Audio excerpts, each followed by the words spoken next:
হযরত সিরিকুটি রহমতুল্লাহর সাথে মেজবান্ডার দরবার শরীফ গমন। সৈয়দ আহমদ সিরিকুটি রহমতুল্লাহ থাকতেন শহরের জনাব আব্দুল খালেক ইঞ্জিনিয়ারের বাসায়। আমরাও ছিলাম। সিরিকুট রহমতুল্লাহ বললেন, আমাকে তো সকালে একবার রাতে একবার স্বপ্নে দেখানো হচ্ছে।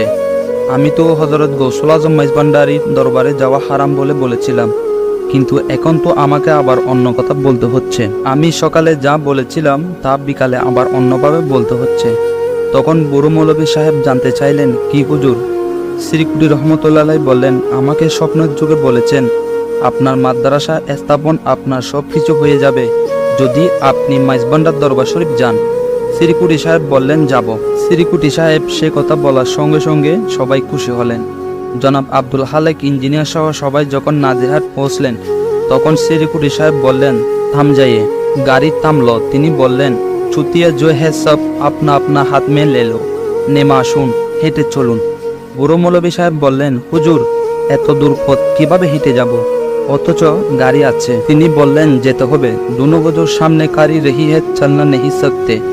এ সময় বুড়ো মৌলভী সাহেব পরম আবেগে কেঁদে উঠলেন। বললেন, আমাদের তো চোখ নেই, তাই দেখছি না। উভয় হুজুরকে দেখছেন বলে তিনি একটা শের বললেন, চশমে বিনে কাবা এর কো দেখনা কে লিয়ে আঁখোं का जरूरत है।